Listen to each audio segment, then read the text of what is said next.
है ये दरिंदे जो इस लड़की को मारना चाहते हैं? कौन है ये लड़की और इस सुनसान जगह पर कैसे आई? ये दरिंदा इसके खून का प्यासा क्यों है? ये सब जानने के लिए आपको हमारे साथ अंत तक बने रहना होगा। Hey guys, welcome to our channel. तो आज की कहानी शुरू होती है एक लड़की से जो जंगल में एक डरावने मास्क मैन से बचकर भाग रही है। तभी वो डरावना मास्क मैन उस लड़की को पकड़ लेता है और मारने ही वाला होता है। तभी वहां एक और मास्क मैन आ जाता है और वह उस लड़की को बचाने के लिए दूसरे मास्क मैन को मार देता है। अब दूसरे सीन में दो दोस्त दिखाए जाते हैं, केला और मैडी। वो लोग आपस में दुनिया के बारे में बातें करते हैं। मैडी केला से कहती है कि मुझे दुनिया देखनी है, फ्री रहना है, आजादी से घूमना है। केला कहती है कि मैं भी तुम्हारे साथ आना चाहती हूँ, लेकिन मैडी इस प्रकार से रिएक्ट करती है जैसे केला उस पर बोझ हो। दोनों की आपस में कहासुनी हो जाती है और दोनों अलग अलग डायरेक्शन में चले जाते हैं। तभी केला को मैडी की चीख सुनाई देती है। वो भागकर मैडी की डायरेक्शन में जाती है तो मैडी उसे ब्रिज के ऊपर से भाग केला की आवाजें दे रही होती है, लेकिन तभी केला को भी कोई पकड़ लेता है। अब एक और सीन दिखाया जाता है जिसमें ऑपरेशन थिएटर है। वहां पर किसी की आंख से कुछ तो किया जा रहा था। उस आंख से खून निकल रहा था। थोड़ी देर बाद केला को दिखाया जाता है जो कि बेहोश पड़ी हुई है और उसके ऊपर से कोई रेड कलर की बहुत तेज हॉर्न बजने लगता है। वो हॉर्न से बजने के लिए अपने ऊपर लगे हुए दरवाजे को ऊपर की तरफ पुश करती है तो पता चलता है कि वो किसी घर में नहीं बल्कि एक बॉक्स में बंद है। और वह बॉक्स किसी रूम में नहीं है बल्कि बहुत बड़े जंगल में है। केला मैडी को ढूंढने के लिए आसपास भागती है और चिल्लाती है। तभी दो लड़कियां पीछे से आकर उसका मुंह बंद कर देती है और चुप रहने के लिए कहती है। वो लड़कियां भी इसी तरह से इस जंगल में आई थी। तभी केला अपने बॉक्स की तरफ भागती है और उसमें कुछ ढूंढती है। वो लड़कियां जिसमें से एक का नाम एलिस होता है और दूसरी का नाम शीना, वो भी इसके पीछे पीछे भागती है। केला थोड़ी परेशान होकर कहती है मेरी दवाइयां नहीं है, और कहते कहते ही बेहोश हो जाती है।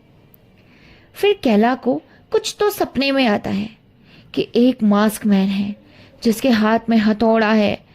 वो सब देखते हैं और फिर केला होश में आ जाती है। वो देखती है कि वहां सिर्फ एलिस बची हुई थी। केला शीना के बारे में पूछती है तो एलिस कहती है कि वो चले गई।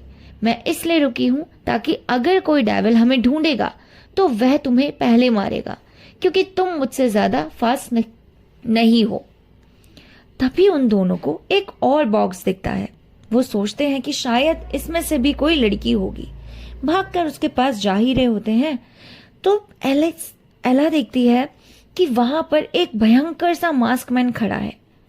अब वो दोनों उस बॉक्स के पीछे छिप जाते हैं। तभी केला को फिर से चक्कर आते हैं और एलिस उसे उठाने की बहुत कोशिश करती है, लेकिन वो नहीं उठती। एलिस चिल्लाकर भागने लगती है। तभी वो मास्कमैन उसे देख लेता है और उसका पीछा करता है, फिर उसे मार देता है। केला को होश आते ही वो देखती है कि एलिस मर चुकी है। अब केला भागते भागते जंगल क्रॉस कर लेती है, लेकिन देखती है कि वहां भी वैसी ही लाइट लगी है जैसे उसके बॉक्स में लगी थी, और उनमें से भी सेम बहुत तेज साउंड आ रहा होता है।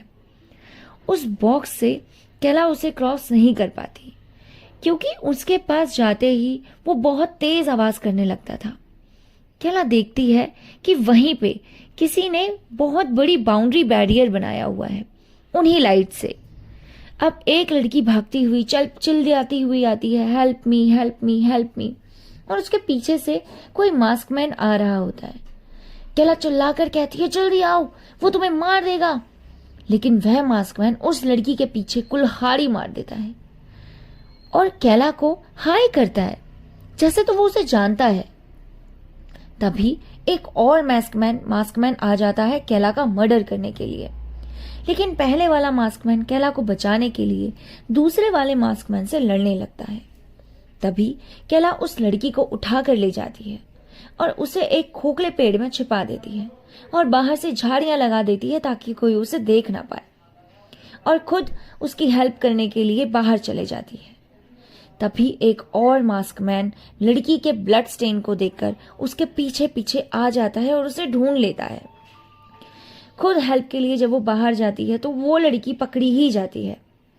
उसके बाद ब्लड स्टेन का पीछा करते करते वो उस लड़की तक पहुंच जाता है और लड़की को बहुत बेरहमी से मार देता है, वो भी उसके हाथ निकाल कर। तभी अगले सीन में कैला को दिखाया जाता है और वहां पर भी एक दूसरा मास्कमैन उस पर अटैक करता है, लेकिन काफी स्ट्रगल करने के बाद कैला अपने वेपन से उस पर अटैक करने वाली ही होती है, लेकिन उससे पहले ही वो राक्षस का मुंह फट जाता है और वो मर जाता है। कैला ये सब देखकर हैरान हो जाती है कि ये क्या हो रहा है।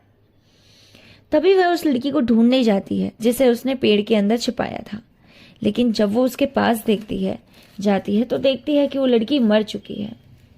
अब कैला आगे जाती है, वहां पर उसे एक मैप दिखता है जिसमें गोल्ड माइन का रास्ता बनाया हुआ था। वहां पर बहुत सारे घर भी बने हुए थे। कैला उनमें से एक घर के अंदर जाती है। उस घर में वो देखती है कि काफी सारा सामान है, कुल्हाड़ी, मारने पीटने का सामान है सारा का सारा। उसके हाथ में तो वो वेपन होता ही है जिस वेपन से वो उस राक्षस का शिकार करने वाली थी। अब उसे थोड़ा सा लगता है कि उसके पीछे से कोई तो आ रहा है।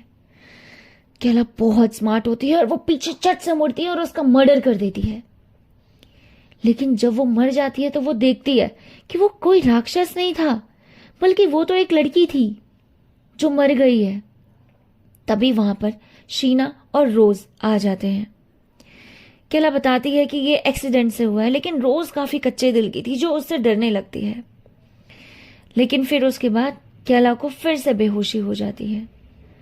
शीना कैला की वही तलवार लेकर एक बार फिर उसे बेहोशी की हालत में छोड़कर बाहर चले जाती है।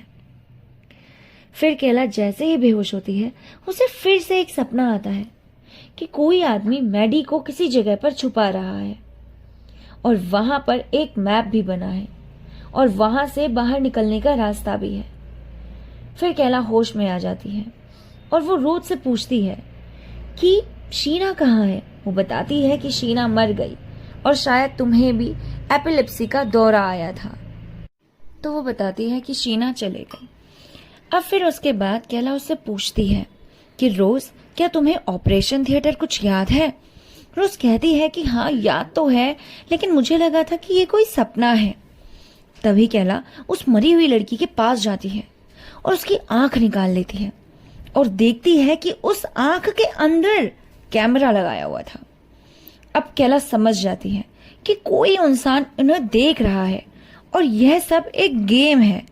तभी वहां पर शीना आ जाती है और कैला उससे भी यह सब बताती है। तभी एक राक्षस उन्हें ढूंढते हुए आ जाता है। शीना और कैला शांति से छुपे हुए थे, लेकिन रोज थोड़ी सी डरपोक थी। वो वहां रोने लगती है और वो राक्षस उसके पास जाने लगता है, उसकी शक्ल देखने की कोशिश करता है और जब देख लेता है तो उसे नहीं मारता। तभी ये दोनों पीछे से आ जाते हैं और उस राक्षस को मारकर बाहर भगा देते हैं। अब ये तीनों हर कड़ी को जोड़ने लगते हैं और कंक्लूजन पर आते हैं कि हम सबको रियल लाइफ गेम का पार्टिसिपेंट बनाया हुआ है और हमें बचाने के लिए हमारा एक प्रोटेक्टर भी है जो तब तक जिंदा रहेगा जब तक हम सही सलामत हैं। तभी तो जैसे ही वो लड़की मर गई थी वैसे ही कैला के सामने वाला जो राक्षस था वो गायब हो गया था। तो अब ये समझ जाते हैं और मैडी को भी किसी उसके प्रोटेक्टर ने ही बचाया हुआ है, क्योंकि वो चाहता है कि वो बचा रहे। और इसी वजह से ना वो दूसरे प्रोटेक्टर अन्य लड़कियों को मार रहे हैं ताकि उनके कॉम्पिटिटर भी मर जाए। शीना बहुत सेल्फिश टाइप की होती है। वो कहती है कि अगर तुम दोनों को मैं मार दूंगी तो तुम्हारे प्रोटेक्टर भी मर जाएंगे और मुझे कोई मार भी नहीं पाएगा, और फिर मैडी को भी ढूंढकर मैं मार दूंगी और ये गेम जीत जाऊंगी। कैला और रोज उसकी सेल्फिशनेस से गुस्सा होकर उससे दूर चले जाते हैं। कैला और रोज जा ही रहे होते हैं कि एक घर के अंदर घुसते हैं और वहां से निकलने की तरकीब निकालते हैं। वहां से निकलते हैं तो रोज वहां फंस जाती है और वहां राक्षस आ जाता है। कैला उससे कहती है कि तुम अपना मुंह मत दिखाना, क्योंकि बिना मुंह देखे वो तुम्हें नहीं मारेगा। शीना के पीछे से ना तभी कैला का प्रोटेक्टर आ जाता है और वो शीना को मार देता है। शीना के मरते ही रोज के पास वाला डेविल भी मर जाता है। अब ये दोनों बाहर निकलते हैं और फिर उसके बाद मैडी को ढूंढने लगते हैं। रोज उसे कहती है कि अगर तुम्हें मैडी मिल जाएगी तो तुम मेरा साथ छोड़ दोगी, लेकिन कैला उसे मना करती है कि ऐसा नहीं होगा, वो सब फ्रेंड्स हैं और एक साथ रहेंगे। और फिर उसके बाद वो मैडी को ढूंढने के लिए उस मैप का पता लगाते हैं। ढूंढते ढूंढते उन्हें मैडी एट लास्ट मिल ही जाती है। मैडी जब उसे मिलती है वो लोग बातचीत करते हैं। इतने में रोज को थोड़ा सा कुछ अजीब अनकंफर्टेबल फील होता है कि शायद अब कैला वैसी नहीं रहेगी जैसी कि पहले थी। तो वो कहती है कि तुम्हारी फ्रेंड बहुत डरपोक है, मैडी कोई अच्छी नहीं है। लेकिन कैला उसे मना करती है क्योंकि कैला की मैडी बेस्ट फ्रेंड थी। अब फिर उसके बाद अचानक से एक राक्षस उसके पीछे आ जाता है जो कि मैडी का प्रोटेक्टर था, क्योंकि और सभी के प्रोटेक्टर तो मर गए थे। कैला ने भी अपने प्रोटेक्टर को खुद ही मार दिया था जब उसने शीना का मर्डर किया था। उसी टाइम पे कैला ने उसे मार दिया ताकि वो रोज को ना मार पाए। रोज का प्रोटेक्टर भी उसने मार दिया था, तो सिर्फ एक ही प्रोटेक्टर बचता है और वो था मैडी का प्रोटेक्टर। वो शीना को बचाने के लिए, वो शीना वगैरह को तो मार चुका होता ही है, पहले ही मर जाते हैं, लेकिन मैडी को बचाने के लिए और दूसरी लड़कियों को मारने के लिए आता है। इतने में ही वो क्या करती है ना, रोज वो मैडी को ही मार देती है, क्योंकि इस बीच में कैला को फिर से चक्कर आ गया था और कैला गिर गई थी। अब कैला को जब होश आता है तो वो देखती है कि मैडी मर चुकी है। रोज बताती है कि मैंने मैडी को इसलिए मारा क्योंकि उसका डेविल आ गया था, वो तुम्हें मार देता, तुम्हें बचाने के लिए मैंने उसे मारा। लेकिन कैला को ये हरकत बिल्कुल पसंद नहीं आती। वो उसे दूर जाने के लिए कहती है क्योंकि वो उसकी बेस्ट फ्रेंड थी। मैडी के बिना वो क्या करेगी, कहाँ रहेगी, कहाँ जाएगी, उसे समझ में नहीं आ रहा था। अब वो रोज को कहती है कि तुम यहां से चली जाओ, और रोज चले जाती है। फिर उसके बाद कैला बाहर की तरफ को निकलती है। उसे लगता है कि मेरी आंख की वजह से ही तो ये लोग मुझे देख पा रहे हैं, अगर मैं इस आंख को ही निकाल दूं जिसमें कैमरा लगा हुआ है तो इन्हें पता भी नहीं चलेगा। और वो सेम यही करती है, अपनी आंख को क्रूरता के साथ निकाल देती है। फिर उसके बाद एक सीन दिखाया जाता है जिसमें कि एक आदमी वो गेम को प्ले कर रहा है, वो गेम खेल रहा है और एंजॉय कर रहा है। तभी वहां पर कुछ आवाजें आने लगती हैं। वो जाता है और देखता है कि वहां पर कैला थी। क्या भी पता नहीं चल रहा था कि वो कैला है, क्योंकि उस लड़की ने स्पेक्स लगाए हुए थे, तो वो आदमी समझ नहीं पाता। जैसे ही कैला अपना स्पेक्स उतारती है तो वो समझ जाता है और वो कहता है कि ये कैसे हो सकता है। लेकिन कैला उससे बोलती है कि मुझे नाम बताओ कि जो बंदे तुम्हारे साथ थे, ये गेम कौन खिलवा रहा है। फिर उसके बाद वो उसे नाम बताता है। मैडी से वो पूछती है क्योंकि मैडी की आत्मा अभी भी उसके साथ थी। बस कहानी यहीं पे ही खत्म हो जाती है। आपको आज की स्टोरी कैसी लगी आप हमें जरूर बताइए। अगर आपको कहानी पसंद आए तो स्टोरी को लाइक शेयर जरूर करें, हमारे चैनल को सब्सक्राइब भी करें और कमेंट करके प्लीज हमें बताएं कि हमें क्या, कैसी और क्यों कैसी वीडियो बनानी चाहिए। Thank you so much.